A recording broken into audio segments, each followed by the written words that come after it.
tema de las láminas, porque muchas cosas, entonces había que reducirlo y hay que hablar de lo más importante, como usted me lo mencionó. Entonces, sí, o sea, profundizando algunas cosas y sin ahondar mucho en otras que ya se conocen por cirugía ortopédica. Entonces, más o menos así va. Bueno, por eso. La idea es, claro, lo que yo siempre les he dicho, lo del ejercicio de la análisis, de la información, selección de lo más importante, capacidad de síntesis, etcétera, etcétera, pero sin dejar de lado nada que tenga, que venga el caso, que es importante, ¿no?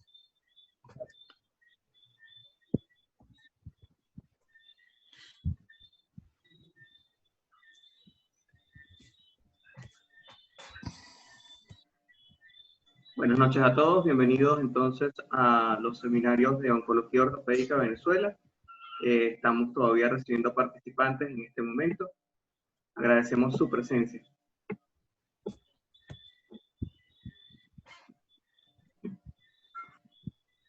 Vamos a esperar los 5 minutos reglamentarios, son las 7:03, vamos a esperar 7:05 y comenzamos para darle tiempo al acceso.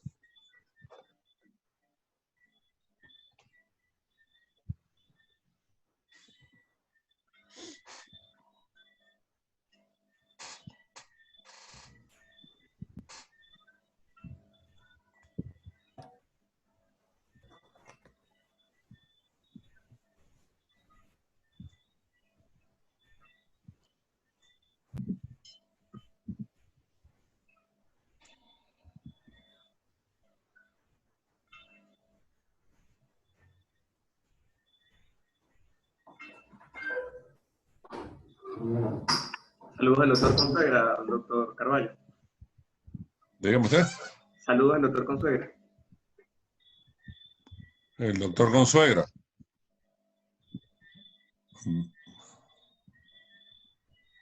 No. Ah, sí, aquí, ahí está Luis. ¿Cómo está el calor por allá?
Bueno, ya siendo las 7:06, vamos a dar comienzo. Ya han ingresado cierto número de participantes y bueno, el respeto a la hora creo que debe cultivarse.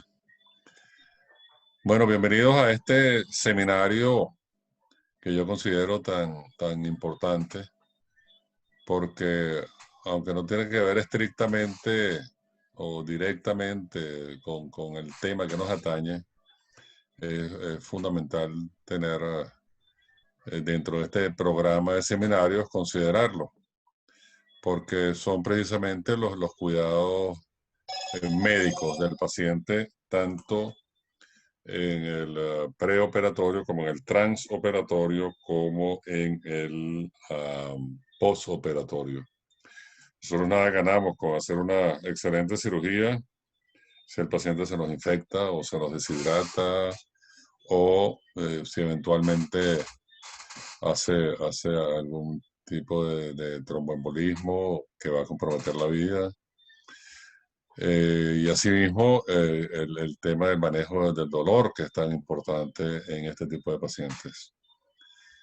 Entonces hay que entender que nosotros, primero que nada, somos médicos, no somos técnicos dentro de lo que es una especialidad que en buena parte es quirúrgica, y la parte que nosotros hacemos es quirúrgica, y que,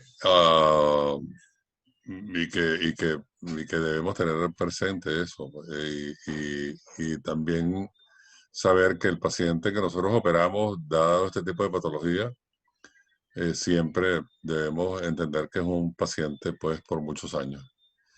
De modo que la, que se nos exige el compromiso pues de acompañar al paciente a lo largo de muchos años luego de su cirugía. Entonces, como son áreas ya de especialidades médicas, entonces se me ocurrió pues invitar a especialistas en esas diferentes áreas que estoy seguro que van a ser nos van a dar una opinión y nos van a complementar el seminario aportando cosas muy interesantes y muy actualizadas cada uno sobre su tema. Así tenemos a la doctora Fátima de Abreu, quien es infectólogo. Tenemos al doctor José Luis López, que es hematólogo.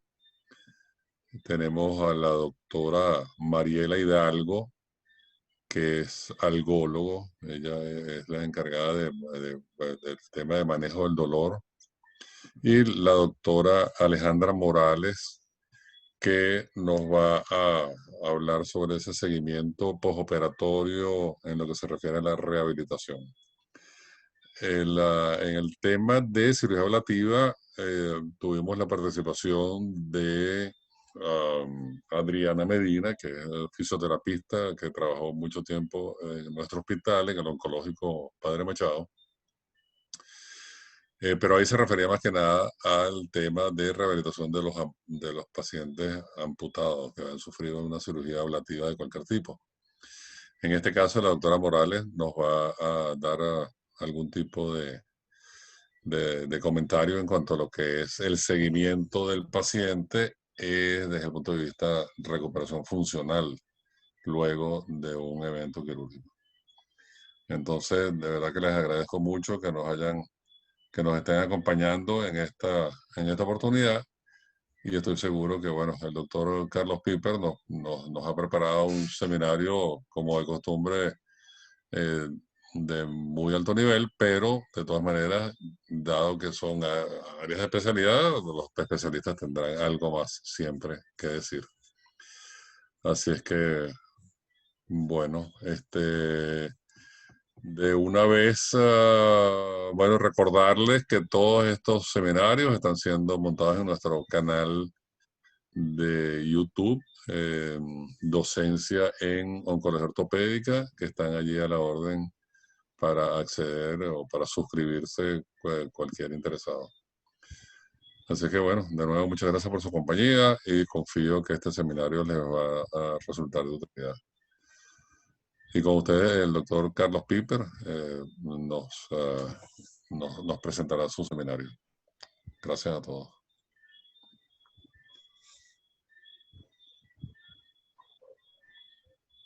Buenas noches.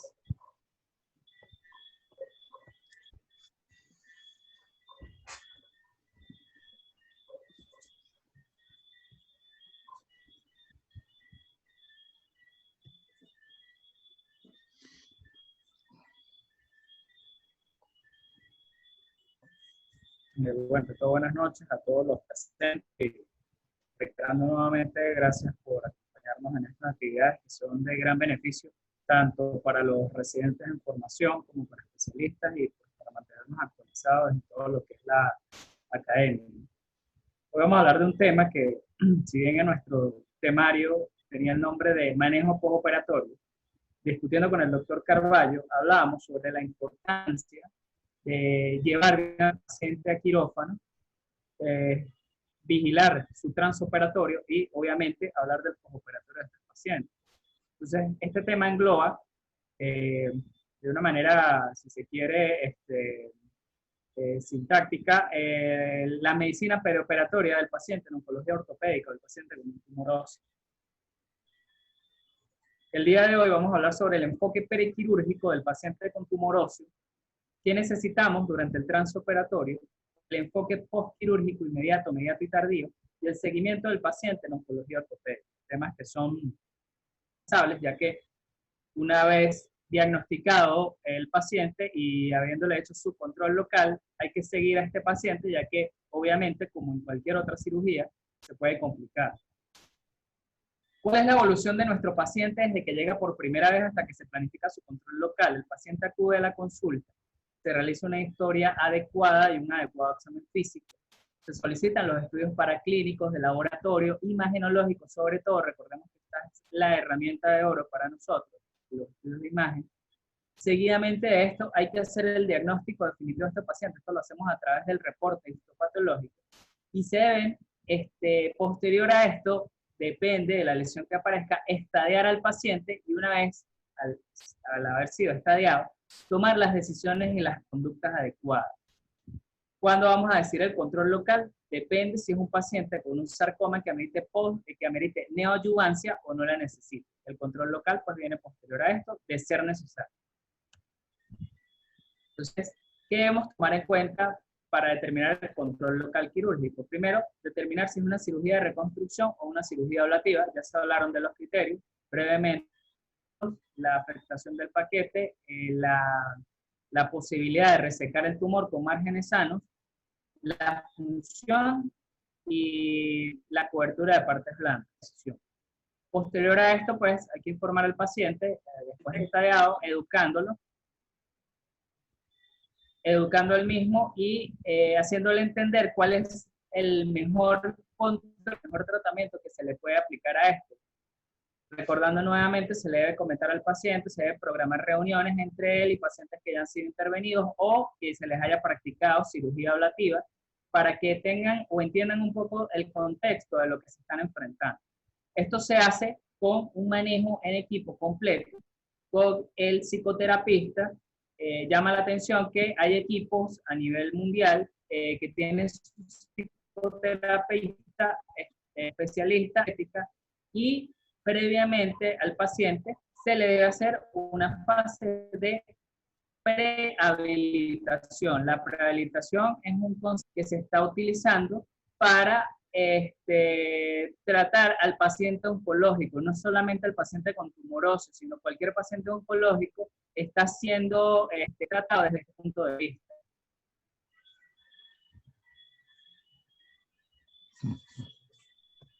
Entonces, ¿cuáles son las ventajas de esta prehabilitación? Primero, reduce la duración de la estadía hospitalaria, reduce las complicaciones posteriores al tratamiento, mejora la recuperación después del tratamiento, mejora la calidad de vida, la actitud cardiorrespiratoria, la nutrición, la función neurocognitiva y sobre todo, en nuestro aspecto, prepara al paciente ya sea para recuperar sus rangos de movilidad o bien sea para adaptarse a una prótesis. Esta es la importancia de la prehabilitación. Todos los estudios actualmente en rehabilitación y fisiatría hablan sobre este proceso, lo cual le ha traído excelentes beneficios a los pacientes oncológicos en general. ¿Cuáles son las condiciones previas que debemos tomar en cuenta al acto quirúrgico del paciente? Primero, el estado general del paciente. El paciente debe estar hemodinámicamente estable, debe estar metabólicamente estable, en medidas generales. Hay que tomar en cuenta el perfil preoperatorio del mismo. Y aquí voy a hacer un paréntesis, ya que hay que tomar en cuenta las cifras de hemoglobina y los tiempos de coagulación, en vista de que los pacientes que van a neoadyuvancia o tienen tratamiento quimioterápico van a tener afectación de la médula ósea y todos estos parámetros hematológicos se van a afectar.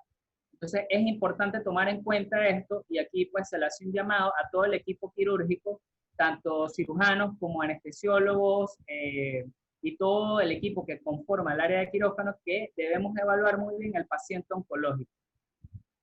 Sumado a esto, debemos evaluar la condición de las partes blandas y cómo se encuentra, ya que debemos tener adecuada cobertura para realizar una cirugía. Si no tenemos la cobertura, pues debemos planificar muy bien esto, ir en conjunto con cirujanos plásticos y demás equipos que sean necesarios para poder darle un adecuado resultado quirúrgico a estos pacientes.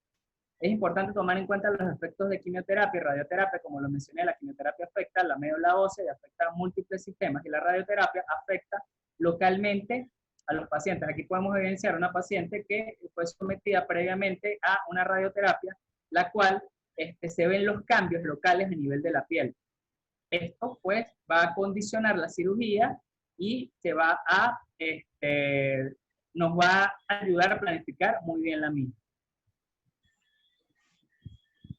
Quiero hacer un paréntesis, ya que muchas veces se pregunta a uno, ¿debo transfundir o no debo transfundir al paciente? Esto es muy importante, y bueno, esperamos después que el doctor López nos haga la aclaratoria de esto, ya que el paciente oncológico, por su situación, tanto su situación tumoral como afectación por el tratamiento, va a tener condiciones predisponentes.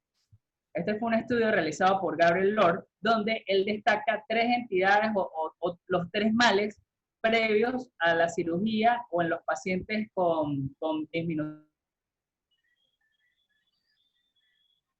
de los mismos.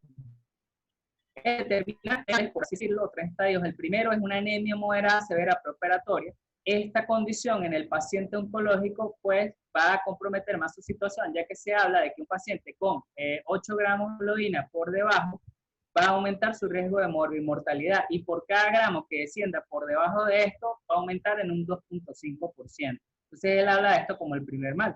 El segundo mal es la administración de hemoderivados previo al acto quirúrgico, lo cual va a afectar tanto sistémicamente como localmente al tumor. Puede crear mayor proliferación del tumor y puede condicionar a la diseminación del mismo. Por eso hay que tener mucho cuidado con la administración de hemoderivados en el paciente oncológico, en el paciente con un tumor óseo. Y por último, el tercer estadio, o la tercera estadio de malignidad, la combinación de la anemia y la transfusión. Esto va a empeorar severamente el pronóstico del paciente, sumado a que va a crear una proliferación del tumor y del estado cancerígeno del mismo. Por eso ellos proponen en su estudio que el paciente debe acudir por lo menos con 9 gramos de hemoglobina para el acto quirúrgico, y de ser necesario tomar en cuenta la necesidad de tener hemoderivados dentro del quirófano para posterior a la resección, sin iniciar una adecuada transfusión del mismo. ¿Qué necesitamos durante el transoperatorio? Pues como lo mencioné, el paciente debe asegurar sus hemoderivados, ya sea concentrado globular, plasma fresco congelado, dentro de los más comunes. Sumado a esto, se debe establecer la antibiótico-terapia. Debemos recordar que los gérmenes más comunes son el Staphylococcus aureus o el Lassa positivo, el cual pues, es sensible a las cefalosporinas de primera generación. La mayoría de los estudios hablan de una buena respuesta y buena evolución de los pacientes que se le administra cefalosporinas de primera o segunda generación, 30 a 60 minutos del acto quirúrgico y una segunda dosis a las 2 horas. Es importante tomar en cuenta el tiempo quirúrgico y el tamaño de los accesos.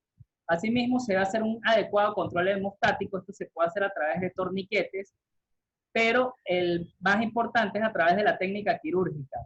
Otros estudios hablan del uso de medicamentos como el ácido tranexámico, pero es muy importante hacer un énfasis acá que el control hemostático no se puede hacer con venda de Smarch, se debe hacer por gravedad, ya que una presión positiva puede producir una lesión que puede afectar tanto localmente los compartimentos como causar diseminación. Entonces es importante no colocarle vendaje de Smart a estos pacientes. Asimismo, la tromboprofilaxis se debe aplicar por lo menos 12 horas antes del acto quirúrgico y previo, si es un paciente que está en decúbito, para evitar las complicaciones propias de esta. Y el control de sangrado, como se mencionó previamente, para mantener al paciente hemodinámicamente estable. Al culminar el acto operatorio, ¿qué debemos tomar en cuenta? La colocación de drenes o hemovac, y aquí pues voy a hacer un paréntesis, ya que debemos tomar en cuenta que se debe colocar en los sitios distales de la herida quirúrgica, pero sobre todo, cuando estamos realizando la biopsia. Esto fue discutido en el tema de biopsia. Entonces, es importante tomar en cuenta esto, la colocación de los drenes y los hemovac, pero cuando ya se hace el control local, es importante tomar el sitio más probable donde haya un hematoma que pueda condicionar una infección. Hay que dar una cobertura adecuada y una protección de esta herida para evitar infecciones y asimismo para evitar sangrados locales. Podemos proteger la hemostasia con el uso de vendajes compresivos. Debemos proteger la herida para que no haya infecciones. Usar vendajes compresivos para lograr un control hemostático local. Y pues nuevamente la tromboprofilaxis recomendada de 24 horas previo al acto quirúrgico y posteriormente hasta la 4ª semana de postoperatorio. Las dosis, pues como lo muestra este estudio, aproximadamente 40 miligramos día subcutáneo, el cual pues debe ser aplicado hasta 12 horas antes de el acto quirúrgico. Disculpen un segundo.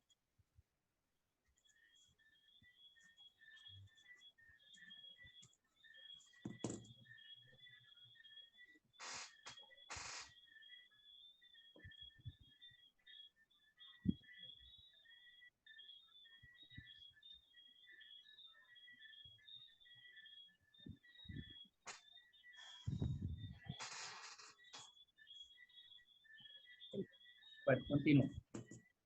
Entonces, ya una vez intervenido el paciente, cubierto con todas sus medidas locales, debemos evaluarlo en su postoperatorio inmediato, mediato y tardío. ¿Qué vamos a tomar en cuenta para cada uno? Primero, el estado general del paciente, cómo está su estado hemodinâmico. Si es necesario que el paciente vaya a UCI, pues esto hay que tomarlo en cuenta y tenerlo en la planificación. Evaluar signos de distrés respiratorio que puedan estar asociados a un trauma quirúrgico importante o a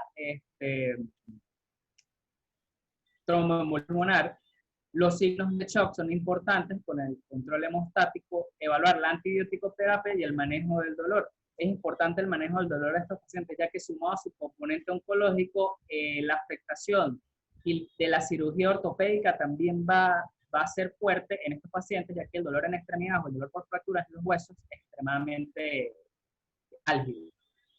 El control inmediato, posterior a las 24 horas, debemos mantener la antibiótico-terapia, el manejo del dolor, vigilar la herida y las partes blandas y evaluar los hematomas y los riesgos de infección producto de esto. Y en el postoperatorio tardío, sumado a la antibiótico-terapia, el manejo del dolor, debemos tomar en cuenta el control de las heridas y las partes blandas, la rehabilitación y el inicio de la adyuvancia. Esto es muy importante, sobre todo en los pacientes que presenten sarcoma. Aquí podemos evidenciar cuáles son las causas más comunes de complicaciones postoperatorias de los pacientes con sarcoma. Y tenemos que tomar en cuenta que las más comunes son las infecciones, ya sean del sitio local o producto de sepsis por alguna infección, ya sea por órganos, por contiguidad a órganos o otras lesiones. Seguido del tromboembolismo pulmonar, afectación renal, afectación cardíaca y pues la más temida, la muerte del paciente.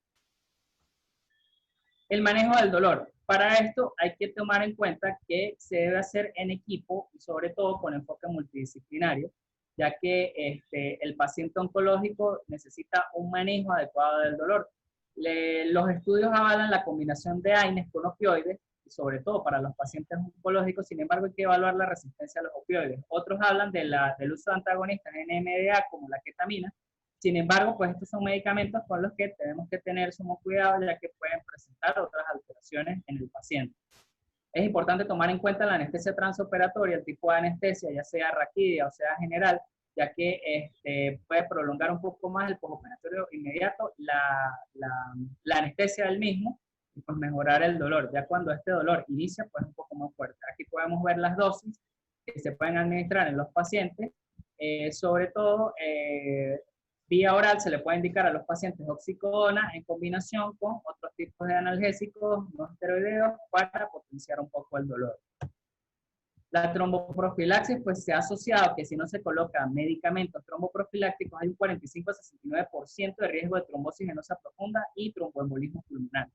Las medidas físicas como las medidas antiembólicas pueden reducir esto hasta un 14%. Sin embargo, el gol es el uso de enoxaparina, básicamente, o de otros medicamentos como dabigatran o xarelto, lo cual puede ayudar a prevenir las complicaciones tromboembólicas en estos pacientes. La antibiótico-terapia, pues básicamente la idea es dar cobertura para gram positivos y negativos, evaluar el potencial de contaminación de esta cirugía, sobre todo por el tiempo y por los grandes accesos. Y pues los estudios actualmente van dirigidos al uso de cefalosporinas de primera y segunda generación y el uso de terceras para tratar de cubrir gram negativo. Sin embargo, los pacientes con estafilococo áureo meticilino resistente es de uso de elección la vancomicina. Estos estudios se aplican mucho a los de cirugía ortopédica, por eso es muy importante tomar en cuenta esto. Los pacientes con cirugía ortopédica oncológica son similares a los de cirugía ortopédica común en el campo de la antibioticoterapia.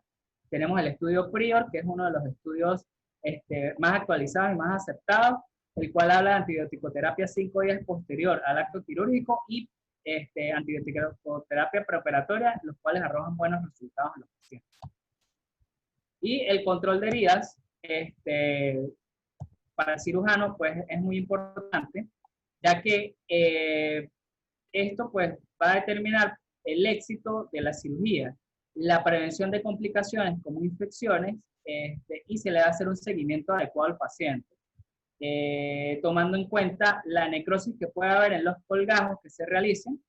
Es muy importante concientizar al paciente de que no puede tener o perder el contacto y la comunicación con el cirujano, ya que de esto va a terminar el éxito de la cirugía, y evitar llegar a complicaciones como esta, donde pues no hubo un seguimiento adecuado y hubo una exposición del material de síntesis con la infección consecuente de la misma.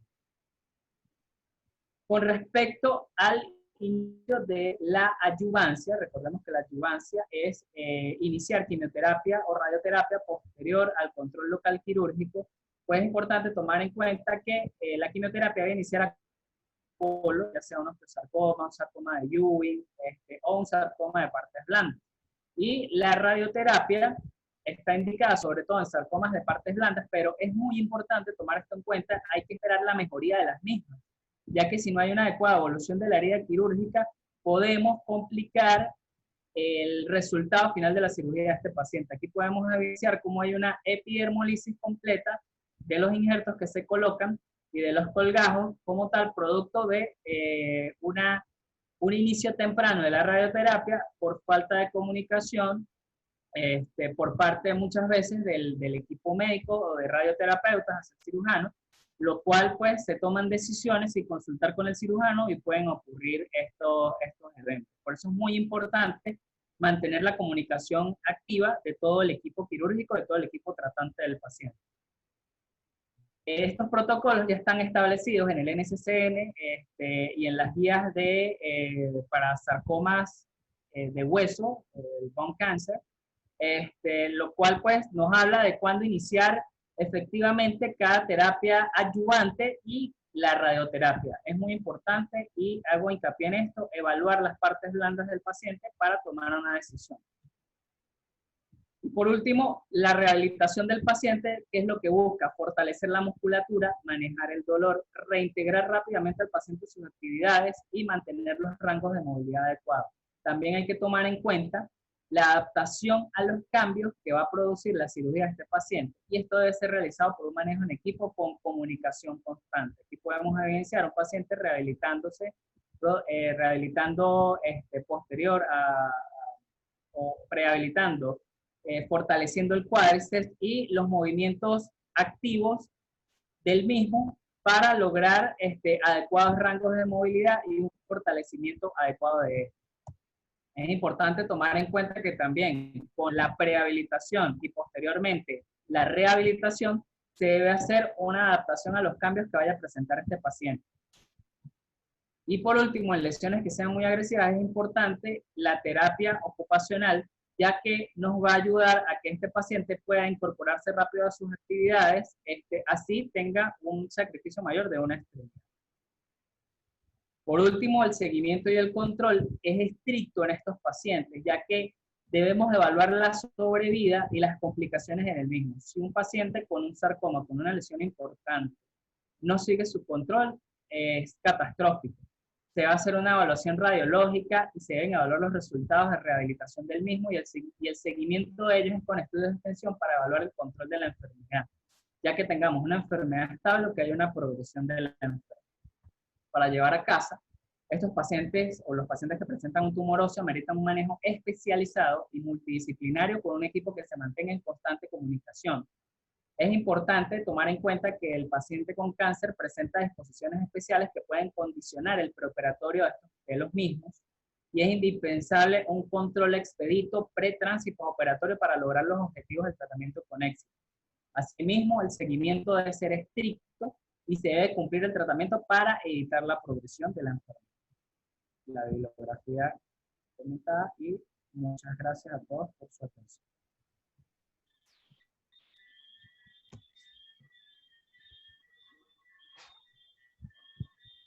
Bueno, muchas gracias, Carlos, por tu seminario. La verdad es que demuestras una capacidad de síntesis, porque realmente es un tema sumamente largo, con muchos aspectos a considerar, y realmente lo que cabe en un seminario como este es un abuelo de pájaro. Quería hacer un par de comentarios antes de darle el paso a la opinión de los especialistas invitados. Número uno, hacer una observación en cuanto a lo que es la ubicación del DREN en las imágenes estas que presentaste. Eso es sabido y ya ampliamente difundido. La ubicación de la salida del DREN debe estar en continuidad con la incisión operatoria. Y a la hora de retirarlo y eventualmente tener que reintervenir, este orificio, este trayecto del curso del DREN debe ser removido junto con el resto de la cicatriz. Lo otro es el aspecto psicológico. No debemos ignorar la importancia de la esfera psicológica del enfermo que debemos tener presente. Siempre conviene tener en el equipo algún psicólogo familiarizado con el tema, que nos dé el apoyo necesario, porque estos son situaciones de verdad bien traumáticas, bien agresivas para con el paciente y que debemos, atender. Pues. Aló.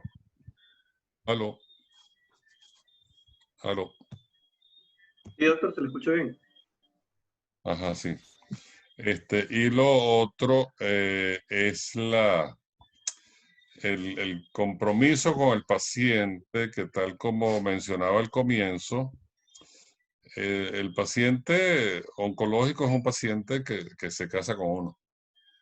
El paciente oncológico generalmente establece un nexo de confianza y de dependencia hasta cierto punto para con el médico tratante que uno debe tener presente.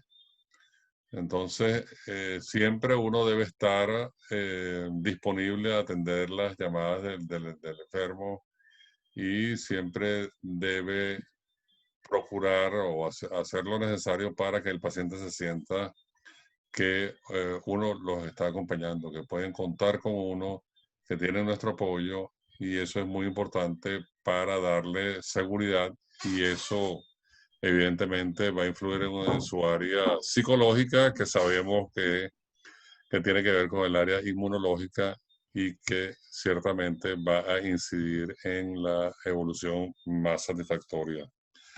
Otro aspecto que faltaría en esto es la importancia de el respeto, y así lo debe entender el paciente, a lo que son los seguimientos periódicos de estos pacientes oncológicos en cuanto a lo que es los controles clínicos e imagenológicos y de laboratorio que tienen que ser con una periodicidad para detectar, en caso de que algo ocurriera, detectarlo tempranamente y no que el paciente se perdió y dentro de 5 años viene con una masa que había crecido de nuevo y que estuvo desatendida. Esos esquemas de seguimiento están muy bien establecidos. Y se sabe que, por ejemplo, entonces, mira, cada 3 meses, los 3 primeros años, debe hacerse su control radiológico, eventualmente su tomografía o su gammagrama o su laboratorio, control clínico, etcétera. Luego de los 5 años, luego de los 3 años cada tanto, luego de los 5 años cada tanto. Eso está perfectamente establecido y siempre conviene hacérselo saber al paciente para que sepa que hay un compromiso en esa relación. Entonces uno como tratante debe hacer cumplir esas recomendaciones.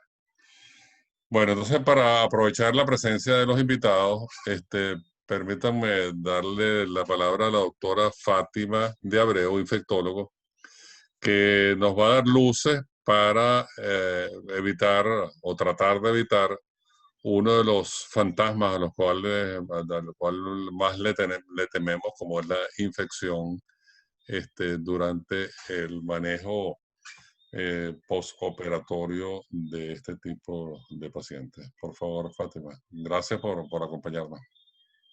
No, gracias a ti por la invitación y la verdad que muy buena la charla del doctor Carlos. De verdad me gustó mucho su capacidad de síntesis. Fíjate, una de las cosas importantes en el manejo postoperatorio es tratar de entender un poco que la profilaxis antibiótica en los pacientes que van a cirugía ortopédica oncológica, en pacientes oncológicos, no es distinta a la profilaxis antibiótica que se aplica para reemplazos articulares por otra causa, ¿ok? Y esto tiene alguna importancia en el sentido de que preservamos un poco la posibilidad de resistencia bacteriana para futuras infecciones. La recomendación, como bien lo dijo el doctor, son cefalosporinas de primera generación que cubren estafilococo. La dosis debe ser, como él lo dijo, por lo menos unas horas antes del procedimiento quirúrgico y luego 3 dosis posoperatorias. No se justifica, por muy larga que sea la cirugía, colocar más dosis en el posoperatorio, que no es igual que en el transoperatorio. Cuando la cirugía es muy larga o hay una pérdida de más del 1.5 de la volemia, si hay que redosificar una dosis adicional de antibiótico en el intraoperatorio. Esta cirugía, bueno, me consta por Nacho, que lo hemos visto en las cirugías en el hospital, en la clínica, son cirugías que pueden ser muy largas y pueden exceder con mucho las 2 vidas medias del antibiótico, en cuyo caso sí hay que redosificar el antibiótico. Pero después la indicación es igualmente solo cumplir 3 dosis en el postoperatorio. Ahora, es importante también aquí tener en cuenta que en estos pacientes el recuento de glóbulos blancos, cuando los pacientes van a ser intervenidos, sobre todo aquellos pacientes que tuvieron que recibir quimioterapia preoperatoria, es mejor desde el punto de vista infeccioso en aquellos pacientes que llevan recuentos de glóbulos blancos por encima de 1000 que aquellos que deben ser intervenidos cuyos recuentos de glóbulos blancos son por debajo de 1000. Y eso también sería un dato importante a tomar en cuenta. Y en cuanto al antibiótico a elegir, el interrogatorio del paciente si ha recibido antibiótico en el último mes es muy importante en el momento de pensar si tengo que cubrir un estafilococo que sea resistente a oxacilina o no.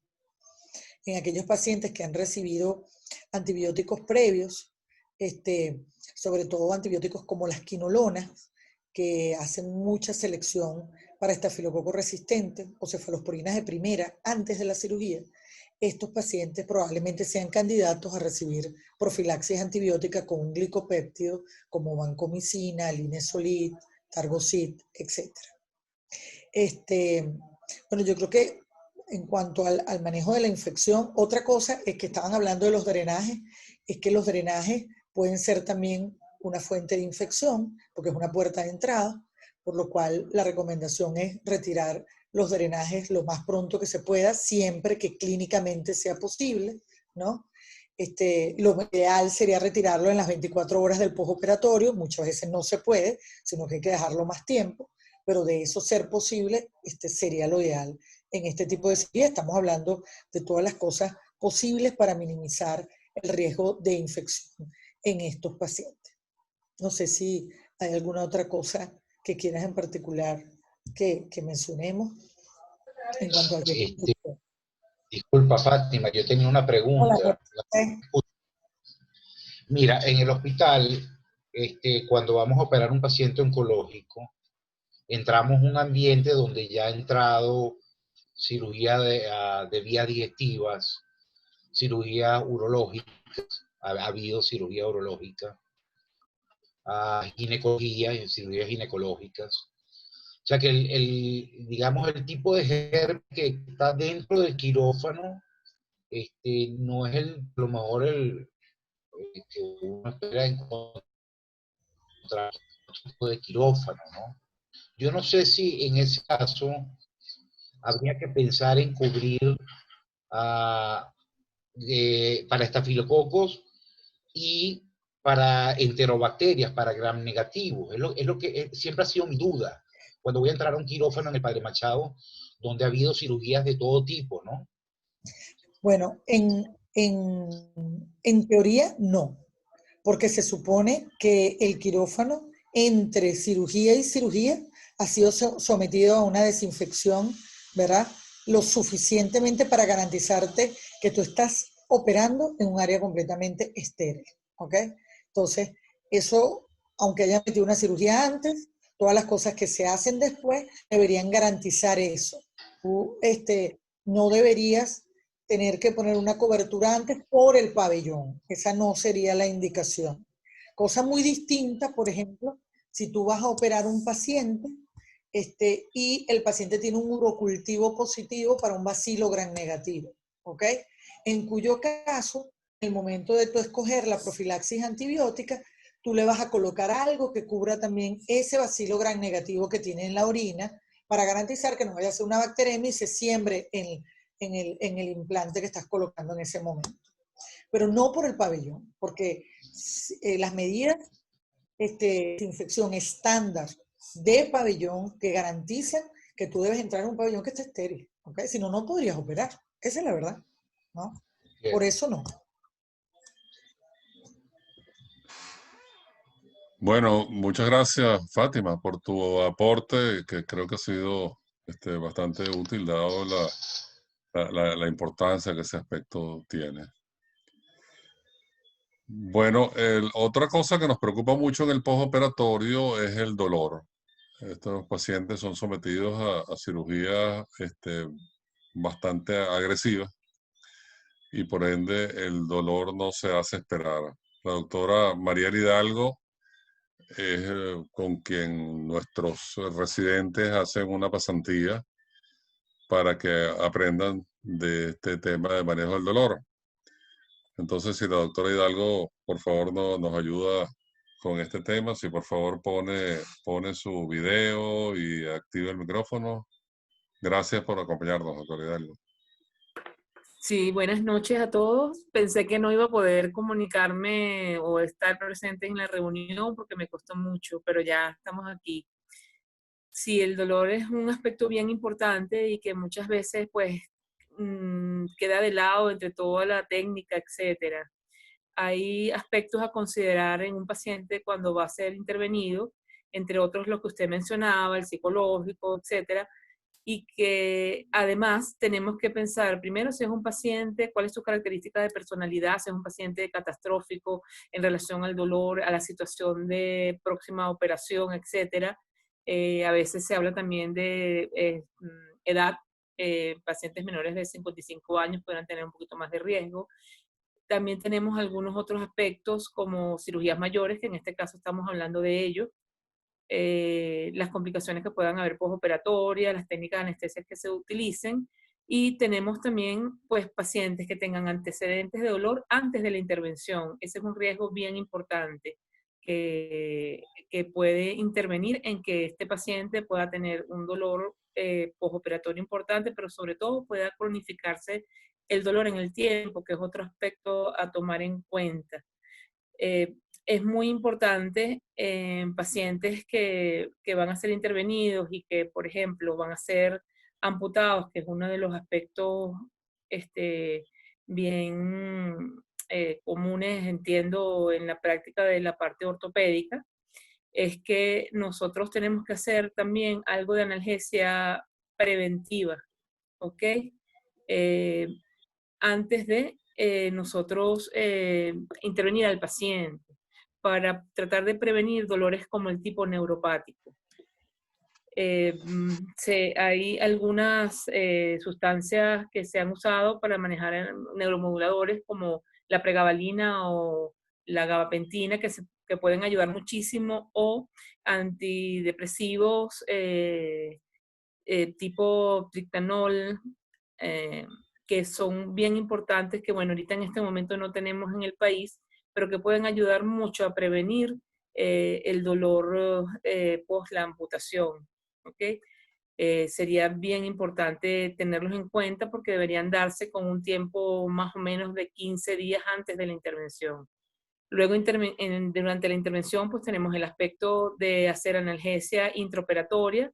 Se habla que pudiera tener alguna eficacia el uso de la analgesia epidural, pero sobre todo quizás la perioperatoria, la analgesia epidural perioperatoria puede ayudarnos a que este dolor en el paciente al nivel postoperatorio no sea tan importante. Y luego el manejo del dolor en el paciente, que como lo decía el doctor que nos conversó, pues sí, vamos a usar opioides, que son importantes empezar. Aquí viene la escalera analgésica al revés.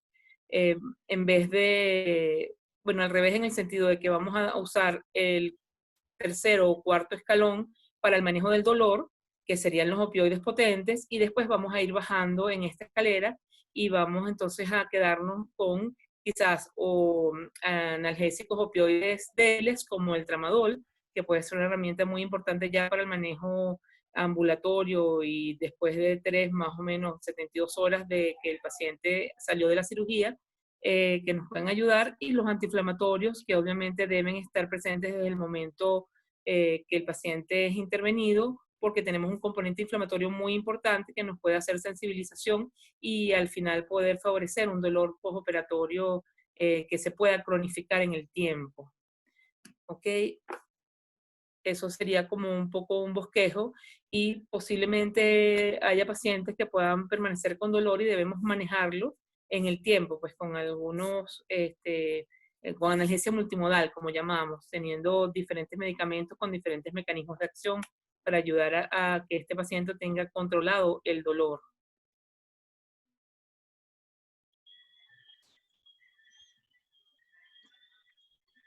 Bueno, muchas gracias, doctor Hidalgo. Claro, usted menciona el tema de la prevención del dolor en pacientes amputados. Bueno, mire, afortunadamente esta relación de pacientes amputados versus preservación a lo largo del tiempo se ha ido invirtiendo. Entonces mi pregunta es, ¿hay algún tipo de recomendación que usted nos pueda hacer? A ver si en el preoperatorio habrá algún tipo de medicación que nos ayude a manejar el dolor de los pacientes en quienes se le practica una cirugía preservadora. Sería muy parecido porque aunque se le haga una intervención preservadora, siempre va a haber eso lo manejan ustedes mejor, pero en relación a la amplitud de la intervención puede ser muy importante que se preserve el miembro, ¿verdad? Bueno, también depende del tamaño del tumor. Entonces, posiblemente también pueda ser un paciente que uno de los dolores que uno más le preocupa que pueda aparecer es el dolor de tipo neuropático, ¿ok? Entonces, igualmente sería un paciente, inclusive en otras cirugías, apartando la cirugía ortopédica, sería importante usar alguno de estos neuromoduladores, pero en especial en estos casos, para los pacientes de cirugía ortopédica, estaría la amitriptilina, la gabapentina y la pregabalina, iniciando siempre con dosis pequeñas, porque hay pacientes que son muy susceptibles a este tipo de medicamentos, pero nos pueden ayudar y pueden ser una herramienta muy importante, mantenerlos en el tiempo y después irlo disminuyendo las dosis, destetándolo hasta eliminar el tratamiento, porque no tiene por qué ser mantenerlo en el tiempo postoperatorio por mucho tiempo, pero sí, si el paciente ya se mantiene sin dolor, se va disminuyendo las dosis y se va eliminando la medicación. Ya, en su experiencia, ¿o usted tiene alguna información de la literatura en la cual nos ilustre acerca de el miembro fantasma como tal, o el miembro fantasma doloroso, de acuerdo con el tipo de anestesia que se haya practicado? ¿Es lo mismo, hay la misma incidencia del miembro fantasma en pacientes operados bajo anestesia general que pacientes operados bajo anestesia raquídea? Pareciera que la evolución en relación al dolor es mejor cuando se usa la anestesia raquídea. En estos pacientes, la evolución del síndrome doloroso de miembro fantasma evoluciona mejor en pacientes con anestesia peridural o raquídea, pues. Está bien, muy bien. Muchas gracias, doctora Hidalgo, por las luces que nos da en esta, que realmente para nosotros es un motivo de preocupación, pues el paciente posoperado, así como aquellas patologías oncológicas que cursan con dolor, que eso prácticamente ya entra dentro del campo de la medicina paliativa en muchos casos, ¿no? Así es, así es. Pero Es bueno, muy importante comentar que estos pacientes deben ser aliviados del dolor porque eso le da mejor calidad de vida y también ayuda a que pueda tener una mejor tolerancia de los otros tratamientos necesarios para el control de la enfermedad. así es, así es. Sí, y lo triste del cuadro del paciente oncológico con pronósticos de cualquier tipo que encima, además de todo, tiene que sufrir dolores a veces intolerables. De verdad que es todo un capítulo. Muchas gracias, doctor Hidalgo, de verdad, por su intervención. Gracias a Otra cosa ustedes que nos... por... Gracias, sí. Otra cosa que nos preocupa mucho en estos postoperatorios en general, de cirugías, sobre todo de miembros inferiores, en donde el paciente debe seguir un decúbito prolongado, es el tema de la trombosis venosa profunda, con el riesgo de tromboembolismo, etcétera, con sus efectos muchas veces fatales. Entonces el doctor José Luis López, quien es hematólogo, que trabaja en el Banco de Sangre de la Municipalidad de Caracas, a quien ustedes conocen por su intervención cuando hablamos de aquellos tipos de tumores de origen en la médula ósea, con un aporte bien interesante en esa oportunidad. Entonces, nada, lo invitamos de nuevo acá para que nos hable del tema de la prevención de la enfermedad tromboembólica.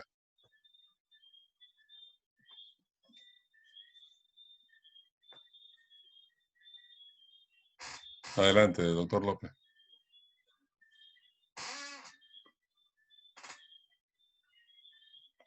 Si quiere, activa el micrófono y el video, si quiere.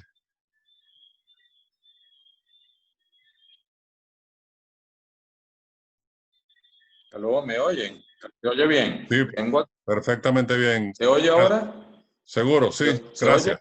Sí, sí, Ok. perfecto, gracias. Sí, bueno. Empezamos, fíjate,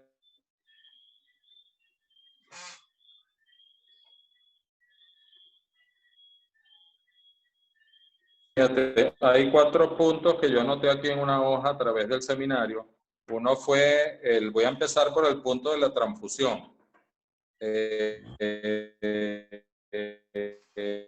Hoy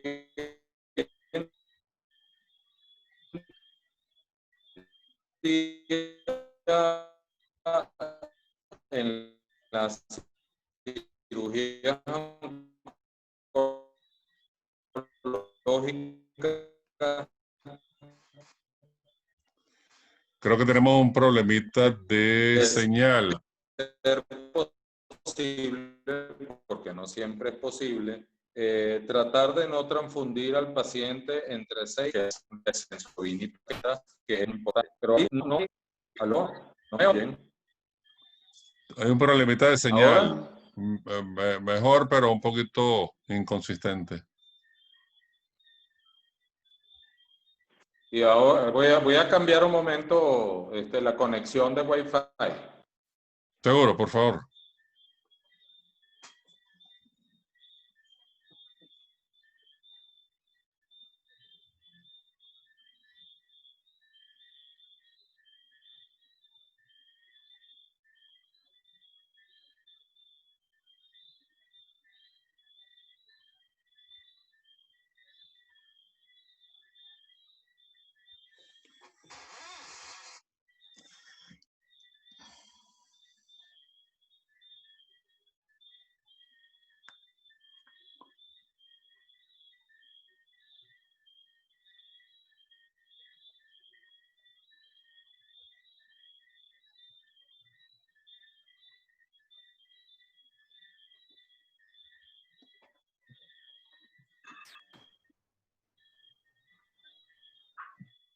¿Se oye mejor? Se oye mejor, sí, gracias.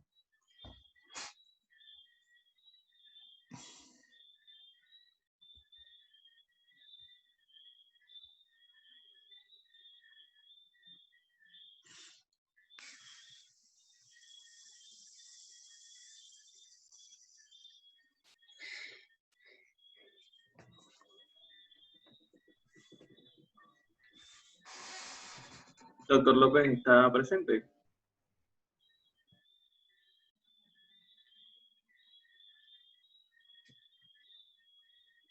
Aló.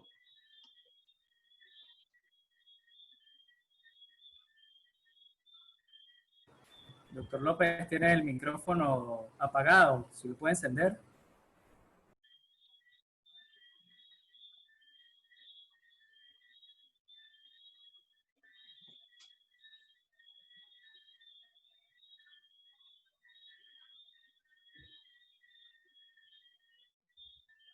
Doctor López, tiene el micrófono apagado. Podemos hacer lo siguiente, para mejorar la conexión, a lo mejor los demás podemos apagar el video, permitiendo que acceda nada más el doctor López con su micrófono.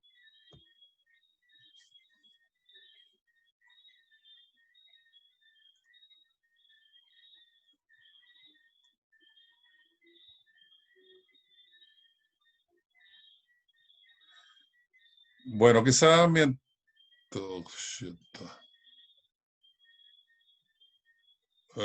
mientras el doctor López resuelve el problema de conexión.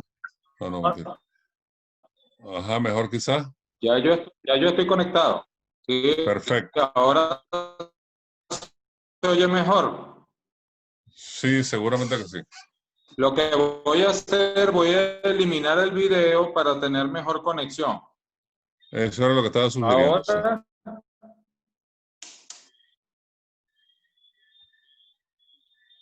ok, tengo audio.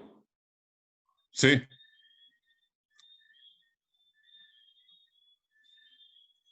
Ok. Bueno,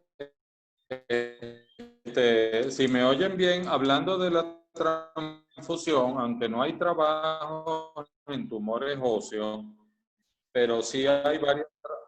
¿Se oye bien? Suficientemente, creo yo. Ok, ¿se oye? ¿Ahora sí? Ok, no, ahora yo creo que ahora no vamos a tener problemas. Adelante.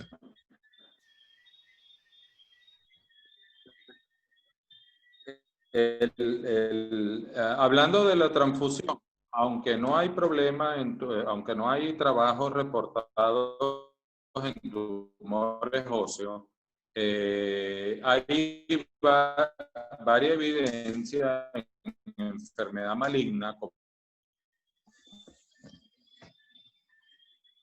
es en cáncer de colon, en tumores gastrointestinales, en mama, que los pacientes que son transfundidos 6 semanas antes o en peor, en términos de mayor, han encontrado transfundido. Hoy en día es bien sabido, como bien dijo el doctor, que hay un dintel bastante que se repite en todos los estudios, los ingleses, a los alemanes, los italianos, que un nivel de hemoglobina de 8 gramos es suficiente para cualquier cirugía y que durante la cirugía, si se mantiene una buena hemodilución, eso significa que el paciente no esté hipotenso ni hipoxémico, se puede mantener 8 gramos de hemoglobina sin que no corra la vida del paciente riesgo ni haya una mala evolución de la cirugía que se está efectuando. Otra cosa es con respecto a las plaquetas. Tenemos que tener en cuenta que son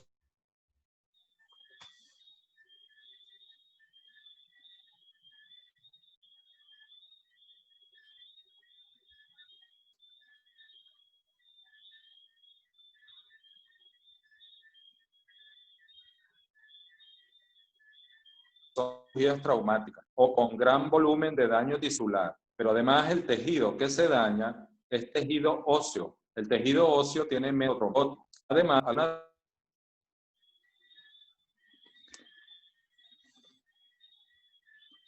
que va a producirse una resección amplia y eso también produce un daño tisular que atrapa plaquetas. No es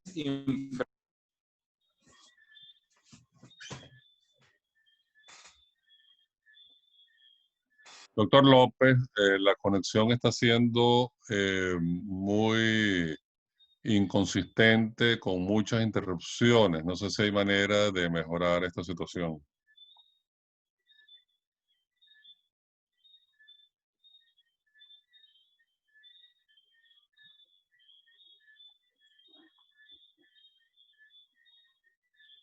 Aló, aló. No, doctor, los problemas son de conexión con respecto al doctor López. Es difícil poder ayudarle debido a las conexiones de nuestro país. Sí, supongo yo que eso no ayuda para nada. Doctor López, ¿se encuentra?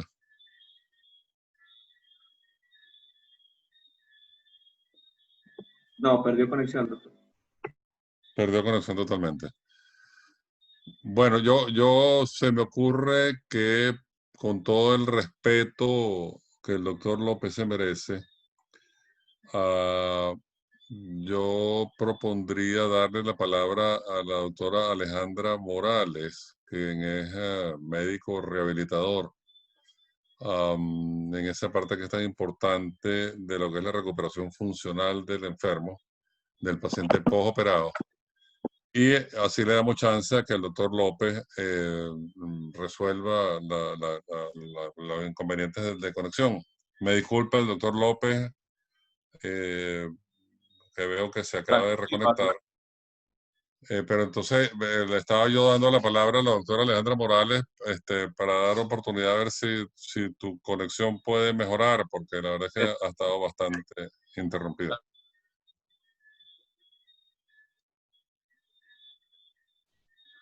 Por favor, doctora Morales, gracias por acompañarnos y ayudarnos Hola, en ese aspecto de lo que es la recuperación funcional del enfermo luego de estas cirugías tan agresivas.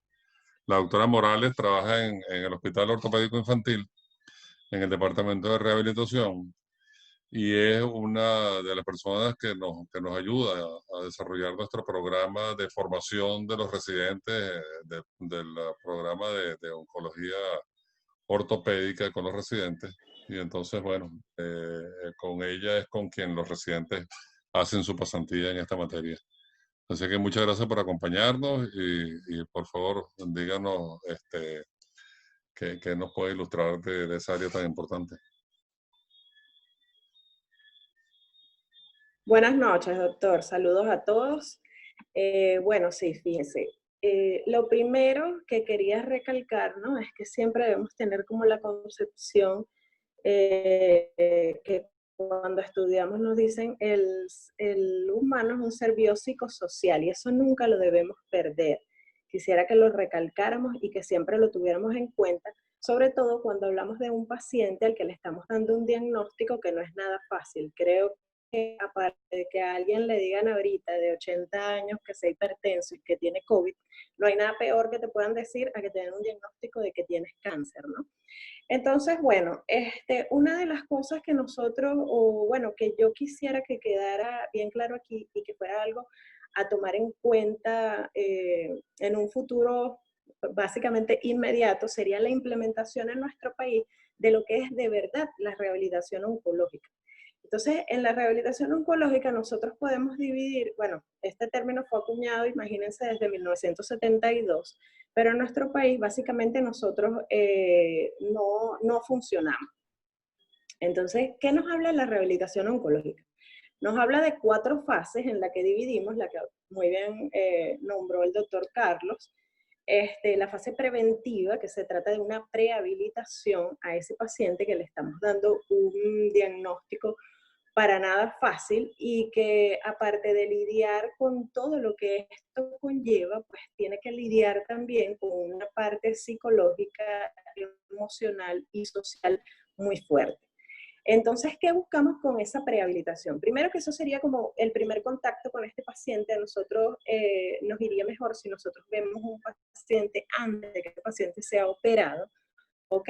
Porque de ese modo nosotros podemos hacer una historia clínica completa y podemos tener en cuenta cuál es una valoración más completa desde el punto de vista físico, nutricional y psicológico de ese paciente.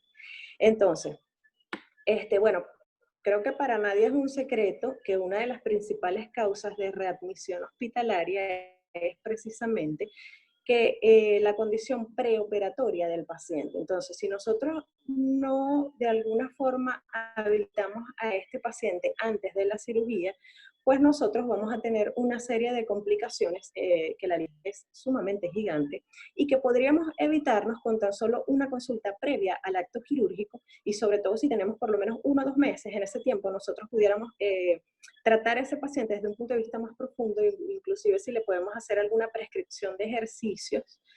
Hay muchísimos estudios que podemos buscar en la literatura médica sobre qué podemos hacer con estos pacientes desde el punto de vista de la actividad física y cómo la actividad física mejora tanto desde el punto de vista de la fuerza muscular que tenga ese paciente previo, porque no siempre nos va a llegar un paciente deportista con cáncer, si es un paciente anciano, la edad, todos estos factores van contribuyendo y si es verdad que la edad no la podemos modificar, sí podemos modificar la condición física inicial de ese paciente. Entonces, bueno, ahí estaríamos hablando de la primera fase, que sería, como les digo, una fase preventiva o la fase de prehabilitación que nombró el doctor. Después pasaríamos a una fase restaurativa, ¿verdad? Que es la fase, digamos, del preoperatorio o la fase donde nosotros queremos restaurar en ese paciente la condición que él tenía a la intervención quirúrgica o restituir las funciones al máximo grado posible, ¿ok? Después tenemos la fase de apoyo, que sería una fase más de adaptación a las circunstancias que han cambiado en el entorno del paciente con respecto a su diagnóstico y con respecto a la condición física actual que pueda tener el paciente.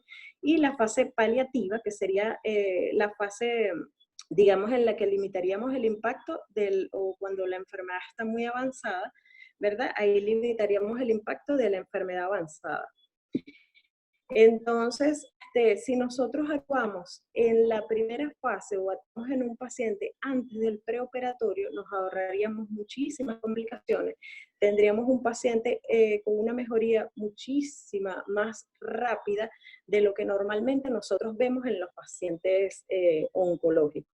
No sé si tienen alguna duda, alguna pregunta en la que los pueda ayudar. De verdad, este tema es bastante extenso.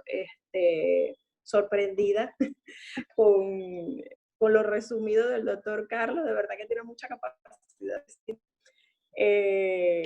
Pero básicamente quisiera que de verdad se tomara en cuenta mucho esta fase prehabilitadora, que generalmente cuando vemos los pacientes, el paciente está como que perdido. Yo no sabía que me iba a pasar esto, yo no sabía que esto podía ser una consecuencia, yo no sabía. Entonces tratar de que ese paciente tenga el conocimiento mayor que le podamos dar sobre las posibles secuelas que la cirugía pudiera dejarle.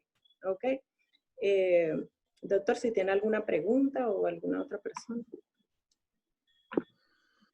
Bueno, muchas gracias, doctora Morales, por su participación. Y usted acaba de decir ahorita algo que es muy importante, y es en esa relación médico-paciente en donde hay un compromiso en cuanto a lo que es informar al enfermo de lo que espera, de las opciones, de la posible riesgo de complicaciones de diverso tipo, y eso está contenido precisamente en el consentimiento informado, que no es el consentimiento informado típico del hospital, la parte posterior de la planilla del hospital, que realmente eso no tiene ningún valor, sino que el consentimiento informado debe ser algo que el paciente consienta en conocimiento de lo que son los pros y los contras de la situación en la que está aceptando a que se practique.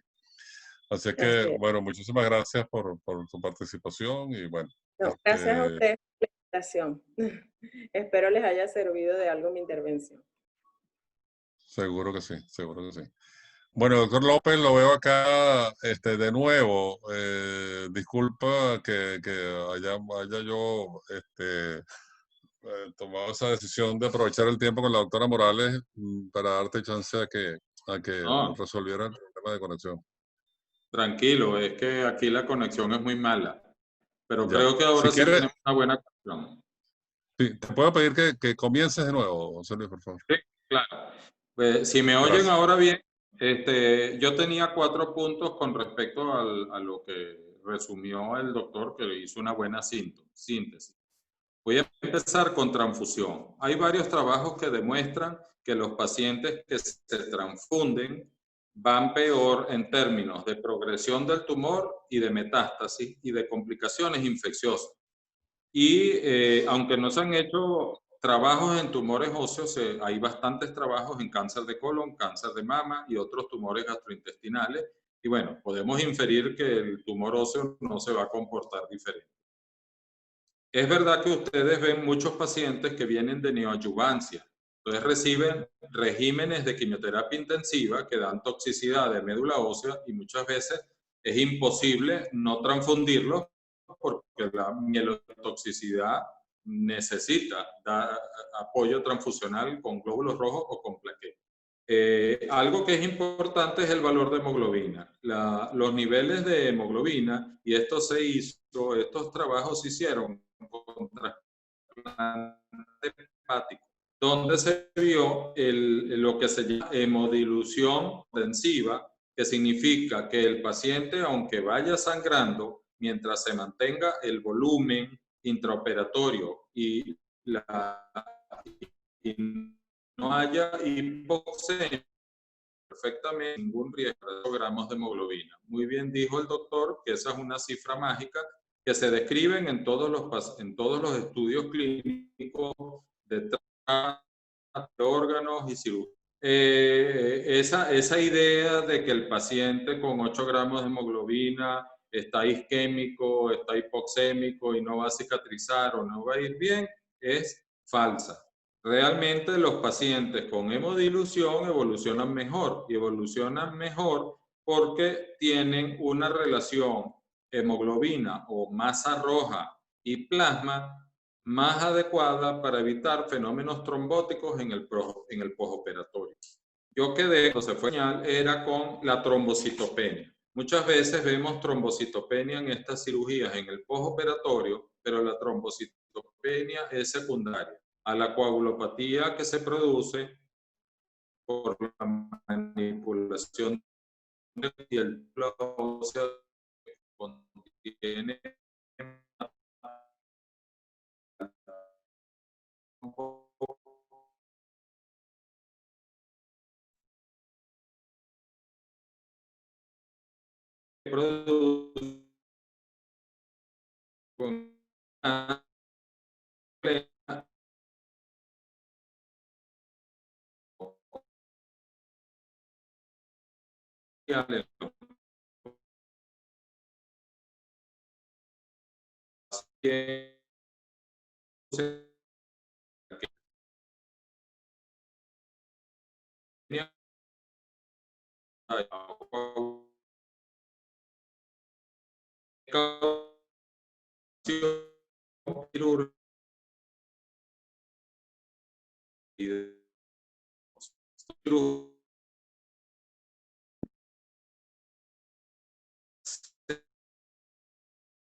José Luis, disculpa, pero de nuevo estamos teniendo problemas de recepción de los...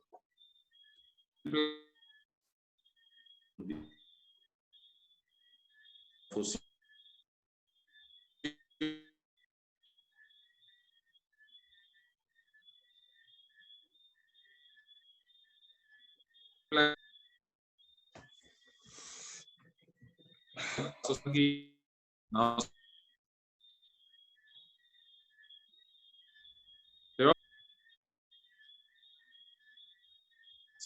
¿Se oye? En este instante mejor, pero estamos teniendo en el último minuto, no se te dio prácticamente nada. En la parte de trombocitopenia, que no hay que tener trombocitos por cirugías de reconstrucción.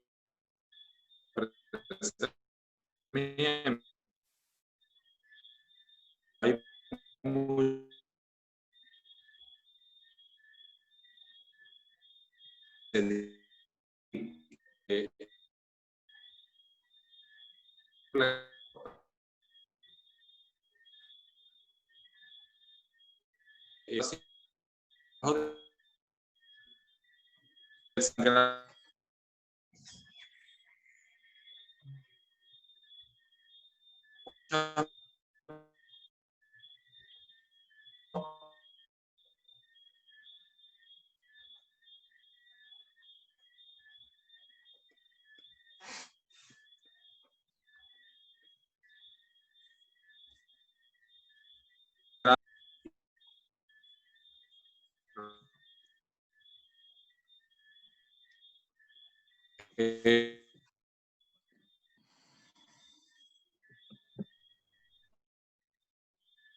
y